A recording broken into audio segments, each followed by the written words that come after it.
And on we'll go.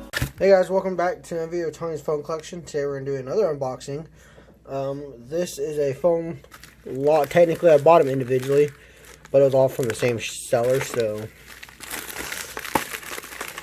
two of them are going to be Motorola Razrs, and I kind of forgot the other ones, truthfully.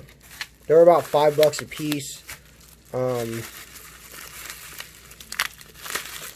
This is from the seller You Sell to Us. It's I usually buy a good amount of phones from him. Here is a refurbished Motorola Razr V3. We're going to drop test this one and compare it to this original Razr and see how they fare. These are both untested. I'll go and test them before, but they're both untested, so I do have a whole bunch of Razrs, so I'm not too afraid of losing two more, but maybe they'll survive. I know I did do a Razr before, but it was kind of in rough shape, so I want to compare it to an OEM one to a refurbished non-OEM one. Here's a Kyocera Lalo, untested. These are all untested without batteries as well. Here's a Motorola Sliver. Looks like it's got a water indicator. I do have a black one that is working.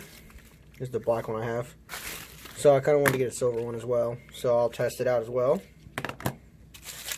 And then we have a... Okay, if I can get it out maybe.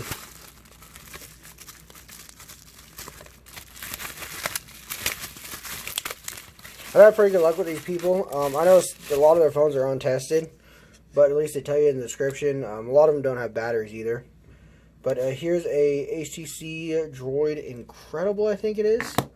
And as you can see, the screen's in good shape, and I bought it for mine to replace the screen. I like how mine's got the red though. But I bought this one for parts. I think they might be different. I don't know. We'll find out though. So there's this unboxing. Stay tuned for the drop test on these Razrs and an update on all of them as well. See how they did. Thanks for watching, guys. Stay tuned for the next one.